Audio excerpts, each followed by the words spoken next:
It's just good movie. I love it. You can put that on the poster. Just good movie. There's very little Chris Landon could bring in our door that we would not say yes to. Very little. When you work with actors as good as these guys, sometimes you also just get to step back and watch them do their thing, which I love. To just accept that Vince was a 17-year-old girl in a 6-foot-something body.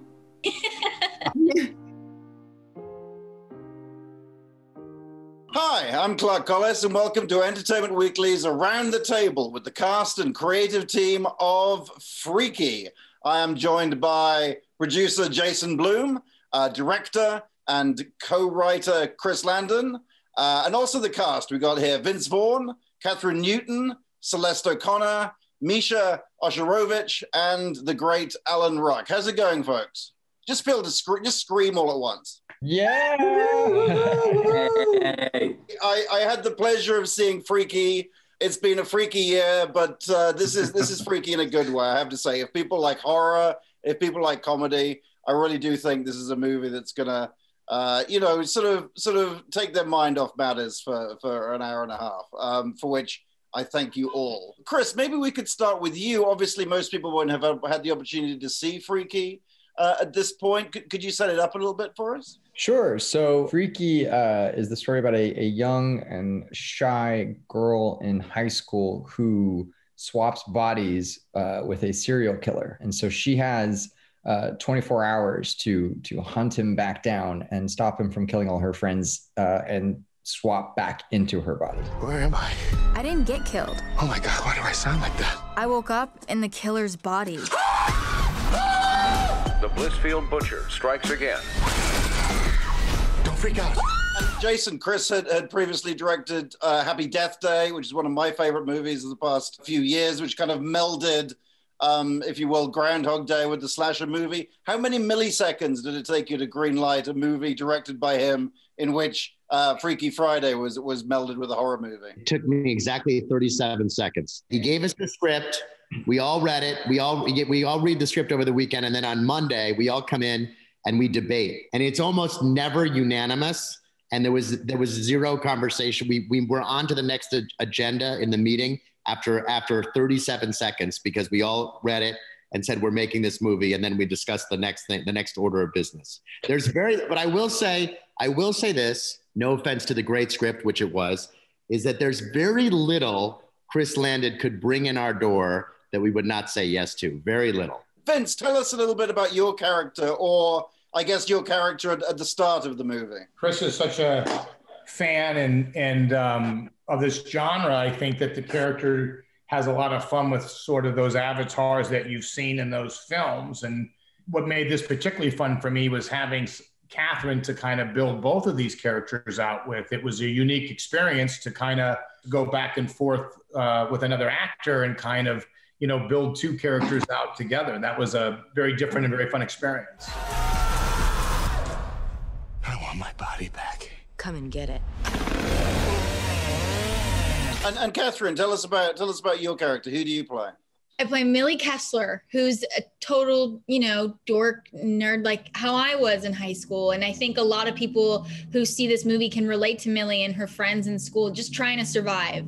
A lot of people are just trying to survive through high school, right? And then she has this amazing transformation where she gets to be a serial killer. And I was just dying to play this serial killer. I did not think I could do it. I had no idea what to do, but Chris Landon told me that I could, which, he's crazy, as we all find out when you know his work, he's insane. So he said I could do it. And then when I got to meet Vince and learn from his ideas, and I just got so much from him and Chris, and together we created these two really dynamic, different people. The physicality, the way they move, all of that was through all three of us creating those characters. And I was so excited to be in this movie.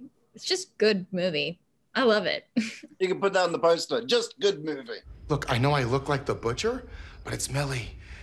This is gonna sound really strange. Booker, look at me. He's crazy. Okay, Booker, can you look at me, please? Please? Booker, please, can you look at me just for a second? Okay, so last night, our consciousness or our spirit, whatever you want to call it, okay, it traded places. You're all going to jail for this. You too, Booker, unless you help me. out, bitch. Booker, help! Booker! And Celeste, tell us about your role. Yeah, so I play Nyla. She's the mom of the group. She is like the loyal, caring best friend. She is determined to make a plan and figure this shit out. She is by Josh's side. She's by Millie's side, no matter what. And Misha, what about you? I play Josh, the third in the trio of friends with Millie and Nyla. He is so incredibly gay, and that makes me so incredibly happy. He's outlandish, he's ridiculous, he has a lot of attitude and sass, but there's also a lot of heart behind him, which I really appreciate. He stabbed me with this like weird old-looking dagger, but when he stabbed me, we both got hurt. What do you mean? Standing and peeing is kind of rad. Millie, focus. Sorry? What? You both got hurt? Oh. Yeah, so when he stabbed me, he instantly got a wound too, but in the exact same spot, the left shoulder. And then late last night, I kept hearing the dagger's name like this weird, like whispering in my head, Ladola, Ladola. I think Ladola caused this. This is like 3 gallons of pee. This guy's bladder is huge. Is everything huge? Joshua. Well, you know this is the boys' room, right? She's got a dick in her hand and you're wearing Chanel No. 5. Think we're past labels. Alan, tell us a little bit about your character. Oh, he's awful. He's horrid. He's a misogynist, and he's just a wretched shop teacher, and he's miserable with his life. Did you base it on any teachers you had at high school? It was a long time ago, but yeah, there was one shop teacher who once hit me in the head with a pink flamingo. It's a long story, but it's true. Is that a cocktail? No, it was actually a plastic pink flamingo that people put in their gardens where I grew up. And so I pretty much based it on him. And Chris, could you talk about coming up with the idea in the first place? So my co-writer, Michael Kennedy, he actually approached me with the concept for the movie. And it was something that he was working on, and he was going to go out and pitch it. So he just wanted to practice it with a friend and somebody who sort of, does this for a living. And I don't think he really got past the title, barely. And I kind of knew that this was going to be a thing and that this was going to happen. At the time, he was calling it Killer Body. And then the pitch was, he said to me, it's basically Freaky Friday the 13th. And I said, stop right there. Your title is not Killer Body. Your title is Freaky Friday the 13th. It was such a cleanness to the idea. I understood what the movie was right away, and I really understood immediately the opportunity that it presented. And so I started pitching ideas to him, and then we just decided to write the movie together. Don't freak out. You're black. I'm gay. We are so dead. Ow! Will you stop? It's me. It's Millie. Hail, Blissfield. High, feel our glory and our might. And Vince, how did the project come to you? And I just think you're so fantastic in this movie, but it's not. I mean, it's fair to say I haven't seen you play a high school girl before. I really liked the script, and it read so well. And sometimes in a screenplay, that's hard to translate to a film. But knowing it was Jason and it was Blumhouse, because they do such quality with this stuff.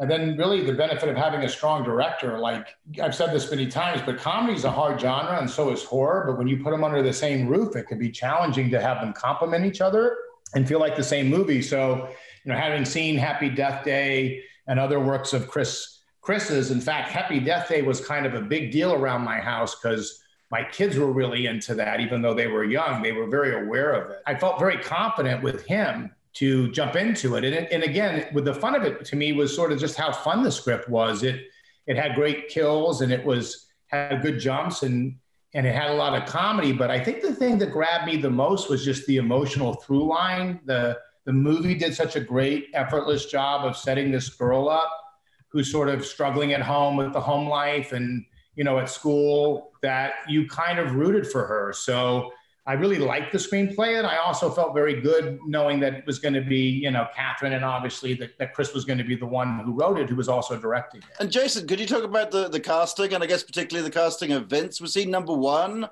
Was he your first choice? And if he wasn't your first choice, could you talk about the people that were your first choice? I usually don't think of actors when I'm writing stuff, just because I like to keep an open mind. And I've also had a lot of disappointment in that department in the past. And so, but I kept thinking of Vince and I kept thinking of Kathryn, and they were both my first choices and my dream picks for this movie. And when we sent the scripts to both of them, I really was expecting one or both of them to pass. Well, one of them did pass. Let's not rewrite history. We're gonna go there. All right, take it away, Jason. Yeah, we have to tell you the story. Kathryn was our first choice, but we were not her first choice. She read the script and promptly passed. And I met her in the office and I said, this is an outrage. And she revealed the truth, which is that she loved the script and really, really wanted to do it. And her agent was the one poo-pooing the project. So I got her agent on the phone while she was in my office. I read her agent the riot act. And here we are today. And I'm and we're very lucky for it.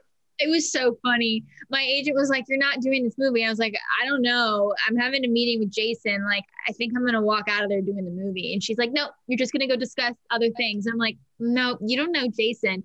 5 minutes. Like the first question was, why aren't you doing this movie? It wasn't even, hi, how are you? It was like, you're doing this movie. And then called my agent and my agent was screaming at him on the phone. And I was like, walked out of there and I was going to do Freaky. I always wanted to do Freaky though. I think it's just me being indecisive about what I'm supposed to even wear in the morning. You know, I don't know what to do with myself. So I love Freaky. And that's why I'm Team Blum. And not only is that psycho wearing my body, he's killing it. He's like a wolf in sheep's clothing. Who knows how many of our friends he's going to kill? Are you sure this is safe? No. Chris, I believe you. Is it true that you taped Kathryn and sent the tape to Vince? Could you talk about that a little? We did like a little exercise, a little like video diary. Forgot about that.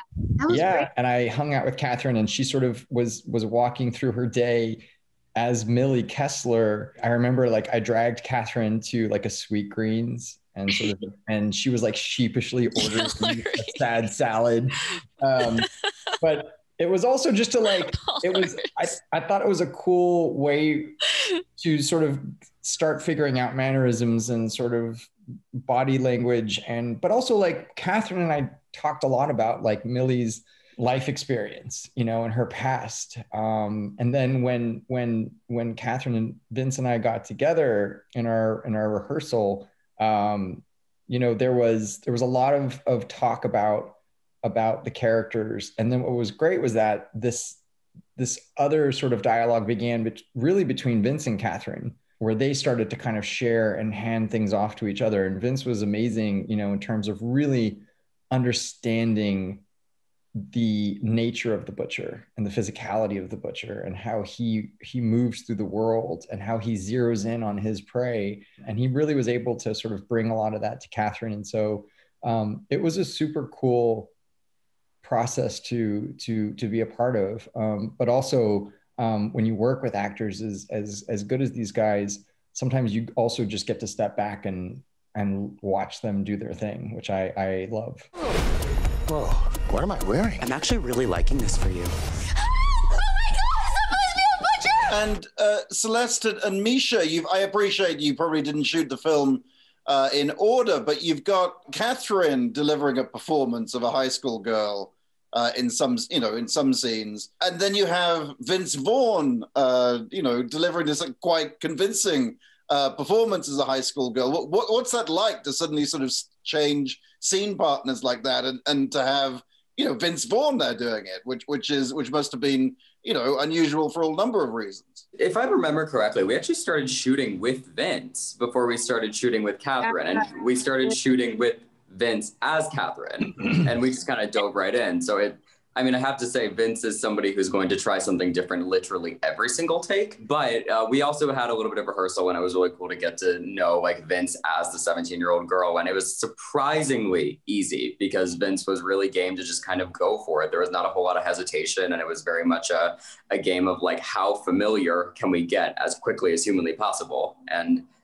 it surprised me how easy it was to just accept that Vince was a 17-year-old girl in a 6-foot-something body. Yeah, and that's definitely just like testament to the work that Vince and Kathryn did together. And then also like Chris really made like very like open and welcoming environment from the beginning. Like I remember us all like going out to dinner and like getting to know each other first. And so that when we like got to rehearsals and we got to set, like it felt like we had already started to get to know each other. And so it was already kind of comfortable and that we could like, you know, like try things and, you know, Vince's improvising and kind of playing off of that. So it was fun. I think Vince's run was the highlight for me. Just seeing that for the first time, the like hands in the air. Vince, are you like, you're sent this tape of Kathryn. Are you sort of practicing this at home? No, because, you know, it wasn't really Kathryn. You were building these characters. So I think what made it good for both of us was, yes, you bring things from yourself, but you were kind of designing in with Chris, like, you know, whether it's insecurities or physicalities that you lean on. So it wasn't like doing an imitation of Kathryn as much as finding common threads of physicality as well as emotional points of view that we could share with these characters. But to the point of working with Misha and Celeste, they were so great and we had so much fun. I think we were all fortunate that there was a nice chemistry there to joke and to feel kind of made our jobs easy, you know. And where Ruck is concerned, I didn't get to see any of it until the movie. And I thought he was so great in it because he's so kind of dismissive and so kind of cold. So it's an odd experience as an audience goer because this is a disturbed serial killer. But in an odd way, because of the performance early on with him and Kathryn, you're sort of rooting for the serial killer in that moment to serve justice to that teacher, which is a really interesting point of view as an audience member to be in. Will you shut up? Booger! Look, I know this is crazy, okay? And there's a lot of voices competing. You see my friends, you know, Nyla and Jocelyn, they're on my side, okay? And this is clearly not me. Have you ever seen me dressed like that? I mean, I kind of like a lot of what he's doing with it, but it's the point is that you've never seen me dressed like that, right? Do you like that? It doesn't matter. I feel like I'm giving you a lot of information and you literally just woke up. Whew. You look great. And Alan, are you a fan of horror? Because I saw a couple of years ago a fantastic short film called, I think, Deathly that you were in, which really was quite a nice little horror movie. That was the only other opportunity I've had to do a horror film, and there's a film called The Changeling, not the Angelina Jolie, but the George C. Scott. I love that movie, and obviously The Exorcist and all these things are some of my favorite films, much to my wife's dismay. But did she leave the room when you were settling down for one of those? I actually did a TV version of The Exorcist a few years ago, and when I went in for the meeting, my wife said, "You're not allowed to bring that energy into this house." And then I said, "But Gina Davis is in it." And she said, "Oh, okay, you have to do it."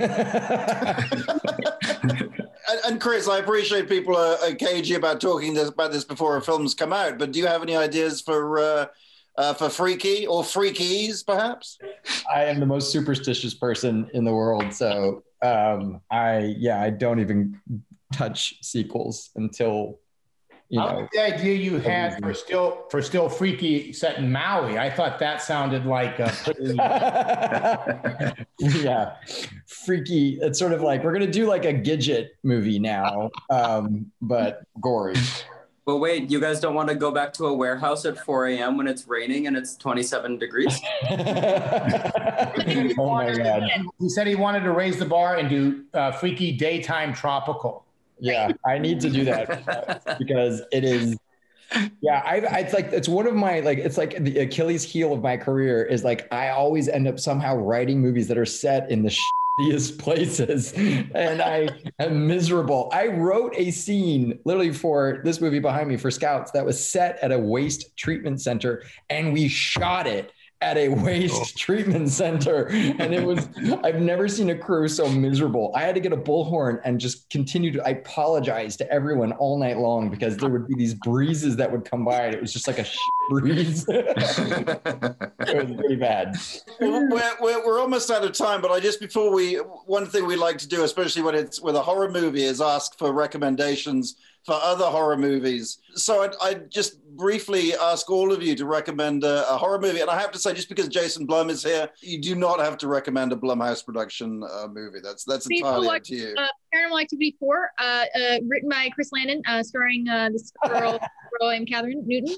I think Jennifer's Body is a sick movie. If you haven't seen it, I think it's so great, and the writing is great. You should watch that one. I've been saying The Evil Dead because that's the one that scared me as a kid the most. My older sister showed me that. I tried to pretend that I was ready for it, and then I was very, very scared for weeks after. I will recommend The Craft because I'm so excited to watch it. It is another Blumhouse movie. I'm so excited to watch it. One of my closest friends is in it. Can I just say what a great actress you are? Because I almost believed that you didn't know that was a Blumhouse movie. Well, Kathryn went ahead and stole my answer because I believe that Jennifer's Body is arguably a perfect horror film, and it's all about the male gaze, and that's brilliant. But since I can't say that, I would say Midsummer. It's a mushroom trip of a film, and I really appreciate that. Well, I already said The Changeling, so I don't know, maybe Invasion of the Body Snatchers. Which version? The old one, the classic. And Jason? Well, I'm actually going to recommend, I'm watching a real life horror story, which you probably have all heard of, but maybe haven't seen. And it's called The Vow. And the cult leader, this guy, Keith Raniere, was sentenced yesterday to 125 years in jail. And it's a true horror story, and I highly recommend it. And we did not produce it. That's a good recommendation. I'm glad I didn't ask you last. Chris, what about you? I think I'm going to go old and obscure, which is how I'm feeling. There's a film called Alice, Sweet Alice, which is a very, very scary slasher movie, and unusually with a female killer, and it has very strong Catholic overtones, and it's a very eerie movie. It was I think it was Brooke Shields' first movie, and spoiler alert, she gets burned alive in a casket. So, go check it out. Real good movie. or watch Poltergeist, because that's a perfect horror movie. Folks, this has been an absolute treat. I really did enjoy Freaky a great deal. As I said, it's funny. We didn't really get into it, but it's funny and it's fun, but it's actually pretty gross as well, in all the best ways, I would say. Thank you, everybody, for taking part in this panel. This has been Entertainment Weekly's Around the Table with the director, the producer, and the cast from Freaky. Check out the film when it comes out on November 13th. And thank you, everybody. Keep it freaky.